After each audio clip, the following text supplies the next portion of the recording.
So, dapat ka. Ito, yung mga palay natin. Kita nyo ba yan? Black siya, no? Yan, black na siya pagka nahinog ang kulay niya. Ayos! Ayan, ang dami na nila. Ayan, nakakatuwa. Parang ilang piraso lang yan dati yan. Ang dami na, oh. Nalimlim pa. Ayos. Eto, ang dami nating na-harvest ng mga bulaklak ng kalabasa. Na-miss nyo ba to mga boss chief, mga ka-onyx, no? Ang sarap nito, bulang lang yung tinatawag. Na-miss nyo ba yun? Ang sarap kainin ito. Napaka-sariwa at saka organic talaga to. Sobrang healthy. So,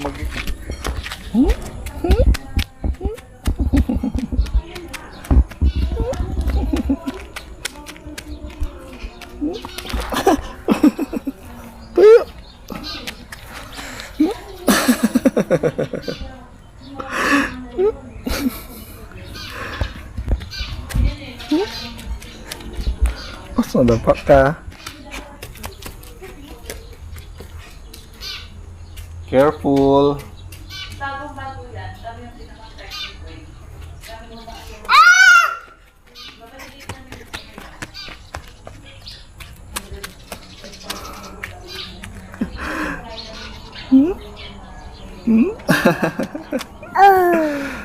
Oh, wow. So, nandito lang kami sa labas ng bahay, nasa loob pa rin ng compound at nagbabanding mag-ama.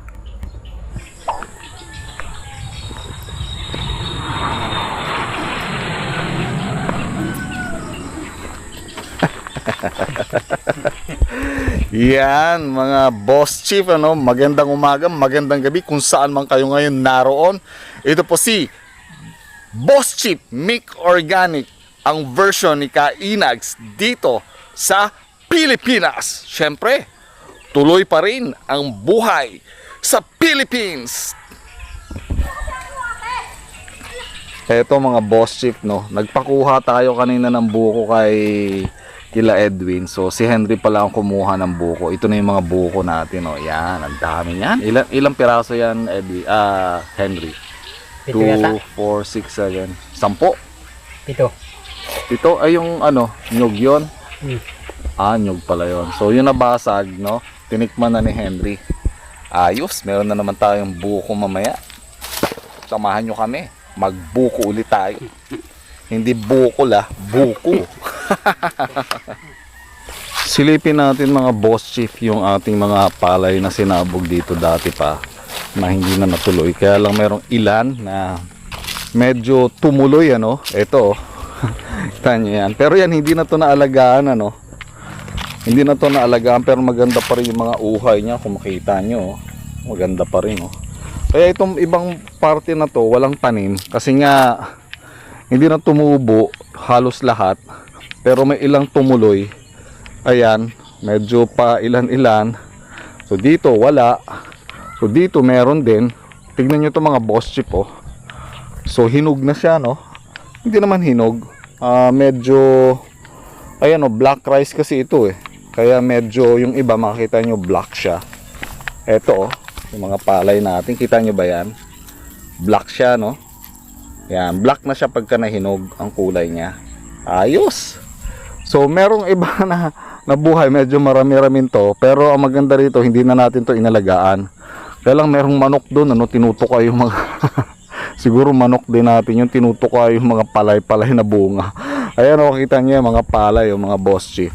Yan. Yan, oh, black rice, no. Yan yung tinatawag, no, black rice. Ayan pa, ang dami pang hinog, oh.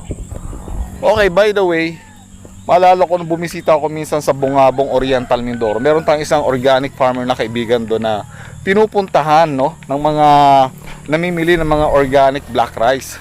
Pero sabi ko nga, nakalimutan ko sabihin na si isang vlogger din, no, na namimili sa kanya ng organic black rice, na meron akong black rice dito at organic din naman talaga ito, no. Kaya shout out sa'yo, no, kay Apple, no, kung meron kang mga buyers dyan at wala ka ng black rice, pwede mong i-offer dito sa aking farm. At dito, halos parehas din ang presyo mo, no, yung organic black rice. So ito, marami tayong black rice dito, pero hindi pa to i-harvest. Ayan oh, ang dami, kita nyo yan ano. Ayan oh, hindi na inalagaan to ano, pero nabuhay pa siya, kaya pwede pa tong ma-harvest. Ayan oh. Wow. Ang dami, di ba? Yan. Pero ito, hindi nabuhay siya, mga ilan-ilan nga lang gaya ng sabi ko. So, yung practice natin dito para sa kaalaman ng lahat nang hindi pa alam yung organic farm, ang practice natin dito ay organic talaga. Syempre, isa tayo nagtatrabaho na nakatalaga para sa organic farming. So, syempre, kung tayo ay magpa-farm, organic din na wala talagang chemical ang ginagawa natin. Kaya lang, hindi pa masyadong kilala ang farm ko kasi bago pa lang. Kaya, hindi pa nila alam na ganun yung ating mga pananim dito.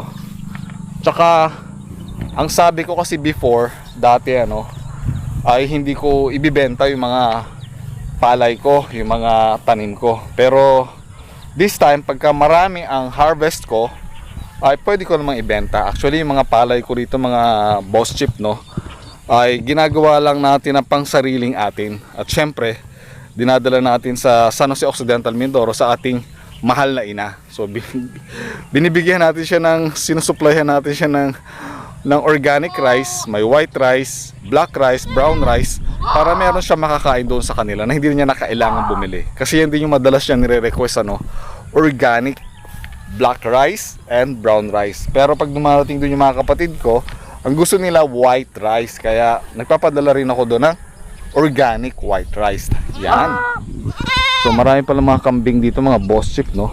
Mga nakatali na nakambing, no? Ayan, no? Yan. So ito yung mga pailan-ilan lang. Siguro pag nahinog to, i-harvest lang. Baka ang gagawin na lang dito, gagapasin na lang natin siya. Tapos iipunin, gigiikin, no? Medyo marami-rami pa rin ito eh, oh. Ayan, no? Yan. Gigiikin. So tapos syempre yun, pwede na siyang ipagiling. So marami-rami din siya, pero ito nga hindi na siya inalagaan. Pero kahit hindi na siya inalagaan, nabuhay pa rin siya. Tama, no? Kahit hindi inalagaan, nabuhay pa rin eh, oh. Pinabayaan na, pero pwede pa lang ganon. Ganon na nga lang sa susunod. Kahit nabaha na. Oo, mas ano pa eh, oh. Mas marami pa yata ang harvest, mas konti ang sira niya, no? Ito yung sakit na tinatawag mga boss chip na dead heart. Yan. Stem borer ang tumira nito, tinitira niya yung ilalim niya. Pag nabutas na yung pinakapuno niya doon, kagaya nito, nabutas na yun, oh. Yan, nabutas niya na yan, kinain niya na. Ang mangyayari sa kanyang palay, wala nang laman, kipis na, kaya puti siya. O yan, wala na yung laman, ano? Oh, boss chip, kipis na yan. Pero ang hinog talaga nito, pag nahinog siya, black siya. Gaya nito. Yan. Black siya. Yan. Wala nga tayo na tayo.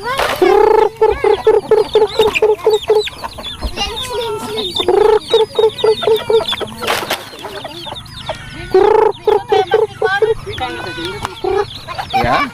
So, enjoy tayo magpakain, no, ng mga manok dito sa ating farm. Ayan, no. Yan, tuwang-tuwa sila. Ang dami, no.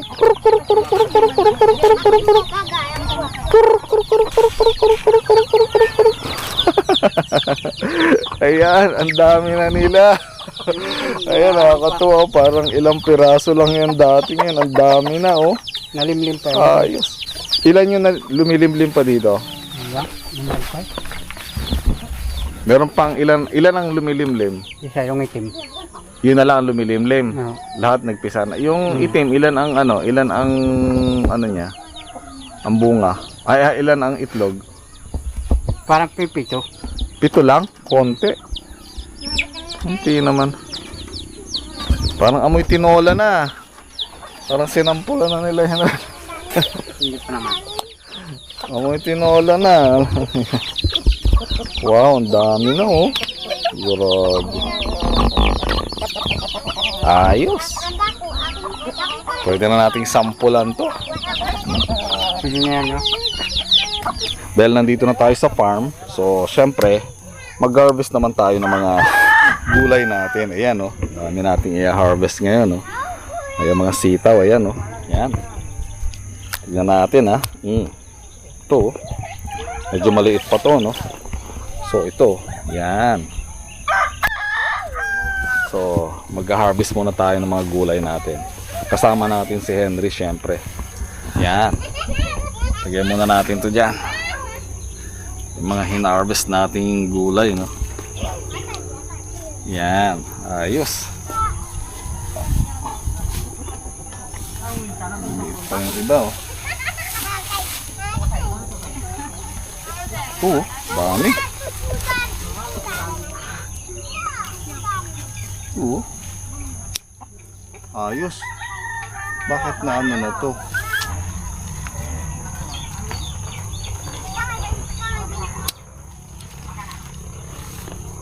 Yan, dami nating harvest. Okay. Woo. So, talong naman yung ating i-harvest, no, mga boss chief. Ayan, oh. Okay. Ayan. Eto. Okay. So, ay, ano ba yan? Oh.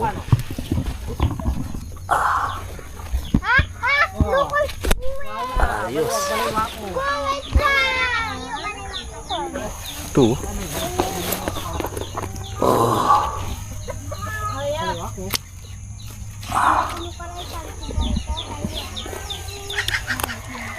Ito mga boss chief, no, yung ating kamatis na patanim dito. Ayan, oh.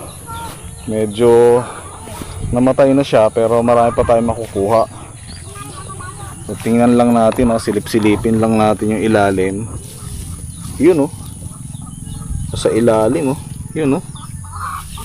Kasi makapal lang ang damo, no. Pero ayan, oh. Nakadapa lang sila. Kasi masyadong nadadamuhan at pero okay lang kasi pagka dinamuhan natin sobrang init natutuyo masyado, no, yung puno, kaya so far yan okay.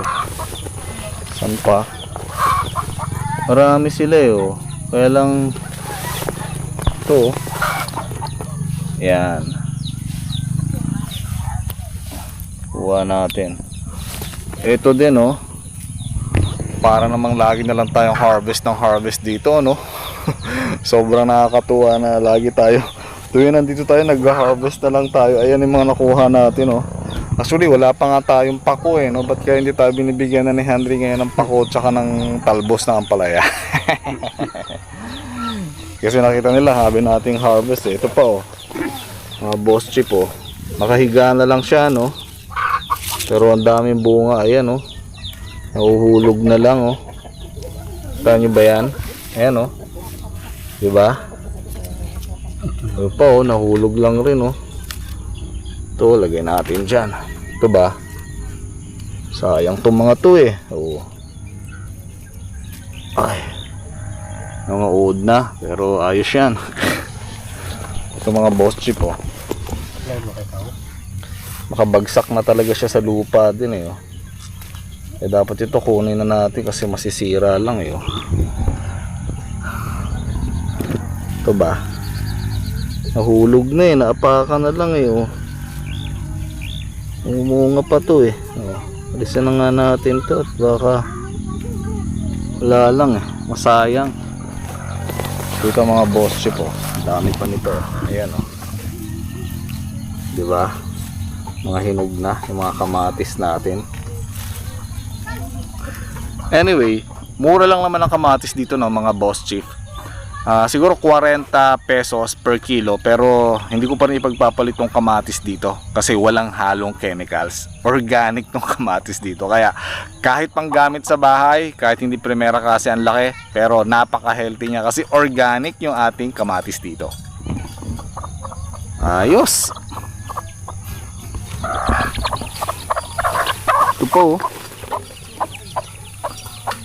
So ang hindi nakakatuwa mga boss chief, mga ka-onyx, is yung ating siling haba, no? Siling panigang.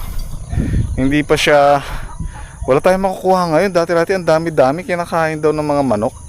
Kasi yung siling pula, yung parang red hat, kinakain din dati ng manok. Pero ang ginawa natin yan, pinaikutan natin siya ng net para hindi siya makain ng manok. Kaya yung siling haba naman, yung walang net, siya naman yung kinakain ngayon ng manok. So siguro dapat paikutan natin yun ng ng net din para hindi kainin ng manok. Ito talungan din to mga boss chip, no. Pero meron ba tayo ma-harvest dito? Meron din yata ma-harvest dito, no, sa mga talungan natin dito. Tsaka medyo nasisira siya, oh. Ito, nababansot. Sinyan. Masyado kasing maliliit. So, hindi gaya doon sa kabila na marami tayo na harvest. Dito wala masyado. Okay, tignan natin yung kalabasa natin dito mga boss chief. Harvest tayo. Ayan, oh, may mga nabuo na rin, oh. Sana mabuo yung mga yan, ano. So, yung mga talbos ng kalabasa. Pero ang trip natin dito, ayun, oh. Yung mga boss chip, oh, buo na rin, oh. Sana mabuo to, no. Nasuksukan kaya to ni Edwin ng ano. Yun pa, oh. Ay, mga boss chip, oh. Kung mabuo yung mga yan, ito, dami, oh. Ayan, oh. Pag nabuo yung mga yan, di ang dami nating harvest, no. Meron pang dalawa doon, hindi ko alam, baka ayan, ano na, nagulay na. Yan, boss chip, no. Manguha tayo ng mga bulaklak ng kalabasa, sayang to, eh. Ayan, oh. Ayan, oh. Okay. So, ginugulay ito, no, mga boss chip, at napakasarap na yan, oh. Napakasarap na pang-ulam to, no, panggulay yung bulaklak ng kalabasa. So, yung mga bulaklak na to, kunin natin, sayang, no. Ayun, oh, dami na rin buo. Palagyan mo kay Edwin. Oo. So nilalagyan kasi yun natin ng lalaking ganito, mga boss chip. Yung ganito, yan. Nilalagyan siya sa puno niya para mabuo yun. Ngayon, pag hindi kasi nalagyan yun at hindi siya na-pollinate ng mga anumang bubuyog o anumang insekto, hindi siya mabubuo. Sayang naman. Lalo na dito, ang dami niya, oh. Ayan, oh, isa, dalawa, dami niya, eh. Sayang, no? Tatlo, ayun, oh. Sobrang dami dito. Yan pa, oh. Pa-pollinate natin yan, ha. Pa-pollinate natin yan, okay, Edwin. Dapat si Henry marunong rin para kahit wala si Edwin, kaya yan i-pollinate. Eto, ang dami nating na-harvest ng mga bulaklak ng kalabasa. Na-miss nyo ba to, mga boss chip, mga ka-onyx, no? Ang sarap nito, bulang lang yung tinatawag. Na-miss nyo ba yun? Ang sarap kainin ito. Napakasariwa at saka organic talaga to. Sobrang healthy. So magluluto tayo nito. Pwede rin pala itong itortang talong, no? Sa mga hindi pa nakakaalam, masarap pala itong itorta, no? Sorry, hindi itortang talong. Torta sa itlog. Bulaklak ng kalabasa, ito torta sa itlog. Iyan. Ayos. Okay. Yan, oh, ang dami niya, no, mga boss chip, oh. Bulaklak ng kalabasa. Eto, mga boss chip, oh. Meron pa tayong pipino rito, oh. Yan, eto. So, putulin na natin to, no. Okay. Ayan, laking pipino, organic pipino. Ayos. Sarap nito. Tingnan natin dyan, yung banda sa may dulo, ilalim. Ayan. So inabot na tayo ng gabi rito, mga boss chief. So pero nag-enjoy naman tayo. Inikot natin yung farm. At yun, marami pa rin talagang dapat i-develop, no? Dami pang dapat ayusin, linisin. Yung nipa, alam niyo ba yung nipa? Ito yung puno na pag nadikit ang katawan mo sa kanyang dahon ay mangangati ka, no? Masakit siya. Makatinik, no? So dumami siyang lalo nung pinaputol natin. So dapat pala pag pinutol natin siya, yung kahoy itatapon na rin natin, no, sa ilog. Pag hindi natin na itapon yon, yung pala tumutubo pa rin yung kahoy kahit putol na. Grabe, kaya parang mas lalo siyang dumami. Kaya pinag-iisipan natin kung paano natin siya ulit gagawa ng paraan. Anyway, At least ito yung mga harvest natin ngayon. Kaya lang di na tayo hinarvestan ni Marilyn ng ng pako tsaka ng dahon ng ampalaya no? Kasi alam niya, bigat na tayo sa mga dinadala natin. Mga gulay ito.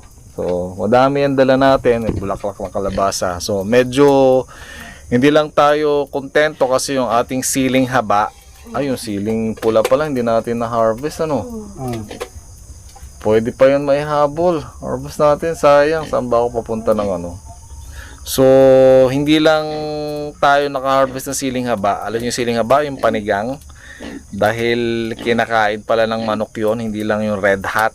So, dati-rati, nung una, ang dami nating na-harvest. Pero nung natuklasan ng mga manok natin na masarap palang kainin yung parang yung red hat, wala na tayong inaabutan ngayon.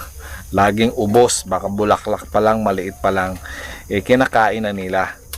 So, siguro, lalagyan din natin ng screen yung gaya nung nilagay natin doon sa red hat natin, pinalagyan natin ng screen para hindi siya kainin ng mga manok. Kasi dati-dati yung red hat, yung kulay pula, kinakain din siya ng mga manok, halos wala tayo na harvest. Pero nilagyan natin ng screen, nung malagyan na siya ng screen, wala na siyang nakaka-harvest na tayo sa kanya ng marami. Okay, hanggang sa muli.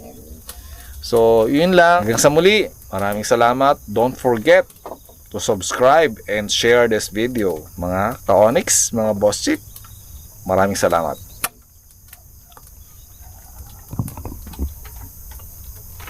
Ayos!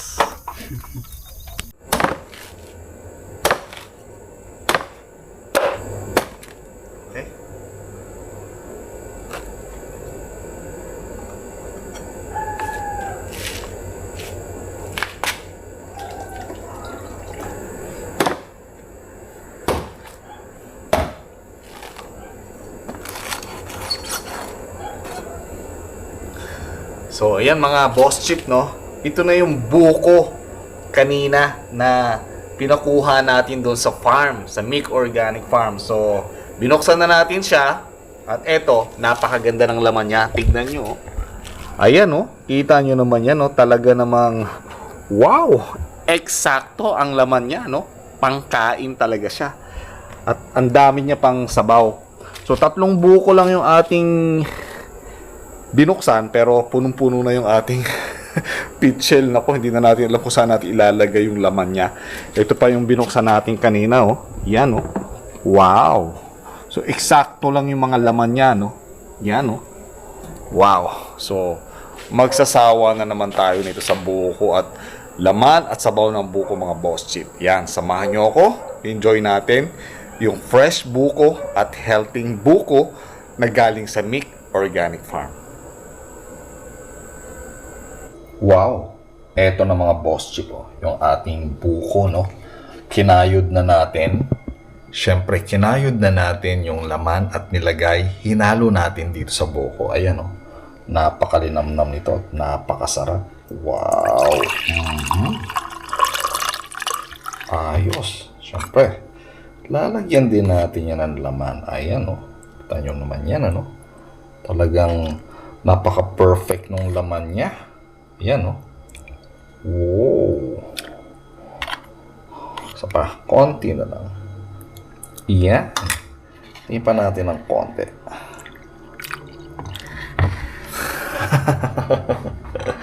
Buko tayo mga Boss Chief, mga ka-Onyx.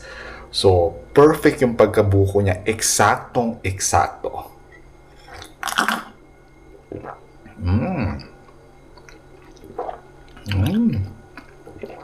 Panalo.